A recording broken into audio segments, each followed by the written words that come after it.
Hey guys, I'm Jade Holding from Photo Factor. Welcome to chapter 2 of some Photoshop basics, where we're exploring everything that is required in order to change the size of an image. We've already explored in session 1 how to resize an image. In session 2 we spoke about the resolution of an image. And in this session we're going to talk about how to change the composition of an image using one of Photoshop's most useful tools, that being the crop tool. So let's dive straight in.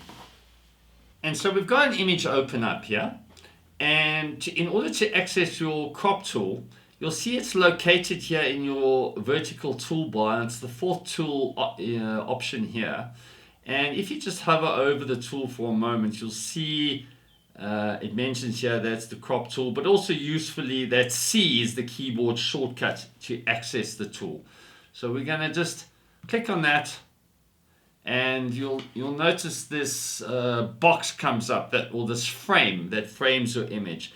And these on the corners are called handles, and also here in the middle of the horizontal and vertical plane. Now if you hold your cursor over any one of these and you begin to drag, you'll see that the frame changes, and this is showing you if you were to now just find something that works for you and release. If I were now to hit enter, Photoshop will now crop the image and delete the pixels outside of this frame area. You'll see Photoshop has grayed out this area. It's telling you that if I now were to hit enter, these pixels will be cropped. However, if I don't want to do that, I can leave this box over here, the delete crop pixels, unchecked. If I were to check it, it will permanently delete these pixels. So let's just uncheck that. Right, let's come back to our crop frame. And we're busy playing around here, trying to find a composition that works for us. Just incidentally, let's hit escape and go back to the full image.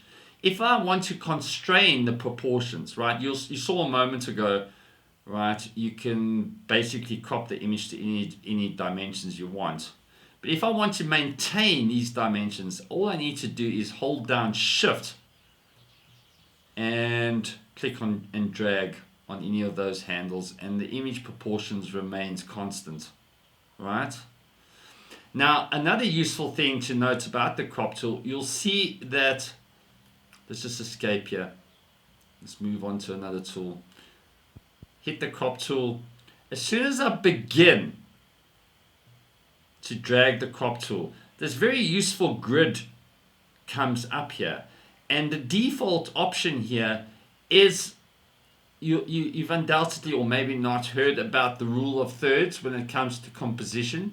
This grid is very conveniently laid out to accommodate that rule of thirds guideline.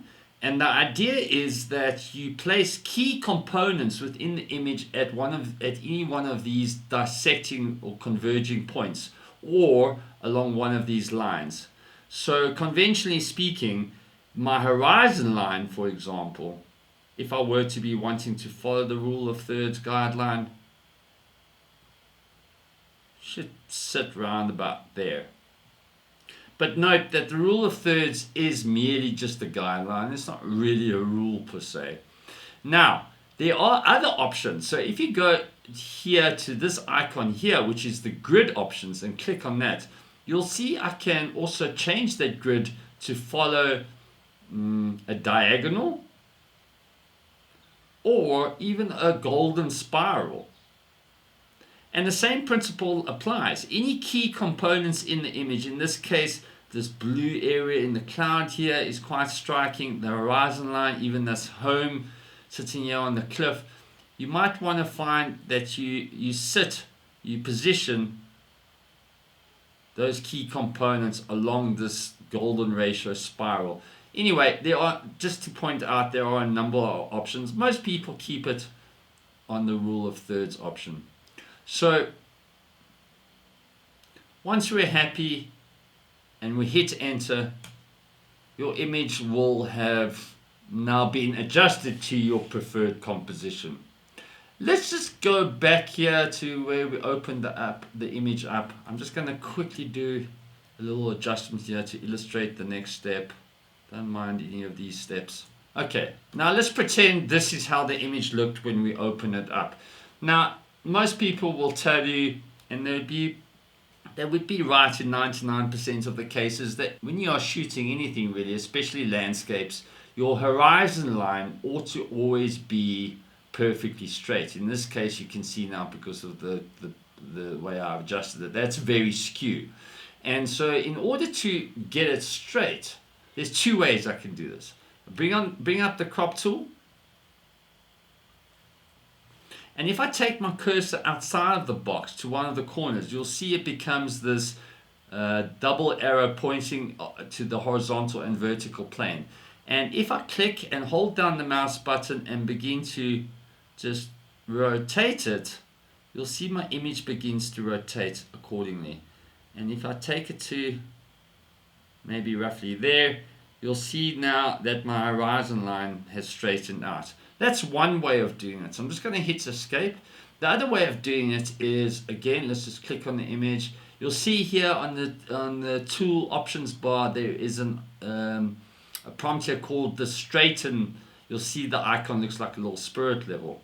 And if I click on that and just drag on the area that is of particular importance, in this case the horizon, and I just draw a line. I don't need to draw it the whole way. I can just draw it over a little section of it to make sure I'm covering or addressing enough of that horizon line. Once I'm happy and I let go, you'll see the crop tool automatically then rotates the image according to that line I drew. And once I'm happy, I hit enter, and bam, I now have an image that has been cropped a little bit more to my satisfaction. And once I'm happy, I can then go on to save the image. And there you go. Now you know how to improve the composition of your image using the crop tool. If you have found this tutorial useful to you, please do give us a thumbs up, and also do subscribe to our channel. In our next tutorial, we're going to talk about how to expand the canvas size of your image. See you there.